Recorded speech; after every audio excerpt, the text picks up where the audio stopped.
Euh, oui, Anato, c'est ça, oui. Mélinda, tu voulais me parler évidemment de la cathédrale, La de cette sublime. cathédrale, oui, la sublime cathédrale. C'est vrai qu'elle est magnifique, cette cathédrale. Un jeu de lumière en spectacle, c'est ça, Et Mélinda? oui, tout à fait, pour redécouvrir un petit peu sa ville. Ouais. Alors, quand on vit dans une ville depuis toujours, on la sillonne, mais on la regarde plus vraiment. Et ben, c'est bien dommage. On aurait envie de se greffer dans un groupe de touristes pour boire un petit peu les paroles des guides qui nous racontent les vieilles histoires de notre Mm. bonne vieille Rotomagus, hein, c'est ce que se disait Jean-Seb. Rotomagus en romain, hein, voilà. Voilà, c'est C'était la ville de l'ancien nom de Rotomagus. Rouen. Ouais. Depuis 10 ans déjà, il y a un spectacle féerique, fantastique, qui est proposé juste là, sur la façade de la cathédrale Notre-Dame de Rouen. Ça a lieu tous les étés entre juin et septembre. Midi en France n'était pas là cette période, mais je vous propose une petite séance de rattrapage. De là-haut, Notre-Dame de Rouen et ses 18 siècles d'histoire s'imposent en maîtresse des lieux. Les 151 mètres de sa flèche en font la plus haute de France. Cathédrale de Rouen, sûrement mieux connue par les touristes que par les Normands et les Rouennais eux-mêmes. Mais c'est le soir venu que tous les étés depuis 10 ans, elle attire les foules. La mise en lumière de la cathédrale a été conçue pour célébrer l'impressionnisme né en Normandie. Monet au pixel, puis cathédrale de lumière, l'œuvre est projetée depuis la chambre où Claude Monet a peint ses 28 cathédrales, une prouesse technologique.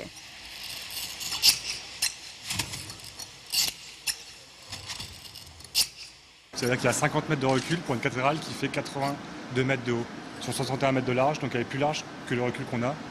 Donc c'était de placer les vidéoprojecteurs par rapport à ça, de voir où on allait les placer, quel angle on allait les mettre.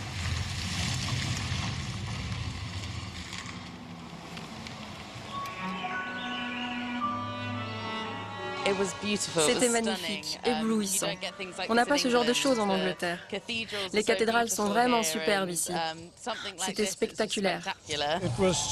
Sur le plan technique, c'était très réussi. Et il y a tellement de couleurs. L'embarcadère avec les pêcheurs dessus, c'est un peu du Renoir quoi, quelque part, avec toutes ces couleurs rouges, vives ou autres. Voilà, c'est vraiment du tableau vivant, quoi. C'est magnifique. Ça fait toujours un petit effet, je trouve que c'est assez impressionnant en plus sur le monument, même si le monument je le vois tous les jours quand je passe. Je m'appelle Jeanne. Je m'appelle Jeanne. Moi aussi, je m'appelle. Cette année, 356 jeunes filles et femmes s'identifient un peu à Jeanne la Pucelle. Hommage à Jeanne d'Arc, brûlée à Rouen et que les Normands se sont tout naturellement accaparés. Ce casting des Jeannes leur permet d'entrer elles aussi dans l'histoire de la ville. Moi aussi, je m'appelle Jeanne. Est-ce que vous voulez un sourire ou un air sérieux ou... Un grand sourire, un super beau sourire. D'accord. Donc, je m'appelle Jeanne. Nous aussi, on s'appelle Jeanne. 250 enfants ont également mis leur touche de crayon de couleur sur des dessins de la façade de l'édifice, reportés dans ce son et lumière participatif auquel les Rouennais et autres Hauts-Normands ont contribué avec plaisir et fierté. Notre-Dame de Rouen aura attiré 450 000 spectateurs pour cette 10e édition. C'est le deuxième monument le plus photographié en Normandie après Etretat pour la Haute-Normandie. Cette cathédrale, de toute façon, elle voyage dans le monde entier puisque nos premières clientèles sont des clientèles asiatiques, principalement japonaises, et ensuite américaines avec les croisières. La cathédrale sous mille feux en 2015 sera assaillie par des vikings devenus normands qui nous feront frémir et palpiter. C'est-à-dire qu'elle a été assaillie, hein, effectivement, et la Haute-Normandie aussi, par les Vikings et les Normands au Xe siècle.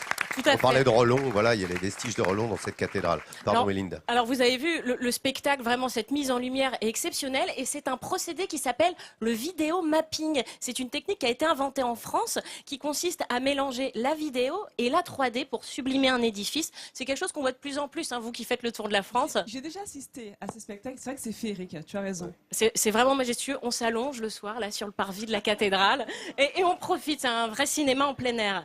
Alors vous voyez la façade de la cathédrale est en travaux, et bien pourtant avec cette technique de vidéo mapping, lors des spectacles, on ne voit absolument pas les caches. C'est magique, c'est vraiment à voir. Voilà, c'est à ne pas manquer quand vous viendrez ici à Rouen, et c'est à une encablure de Paris, hein, comme vous le disait Jean-Seb tout à l'heure, c'est pile poil entre la mer et Paris. Regardez là, voilà cette cathédrale majestueuse et nous sommes au pied de cette cathédrale.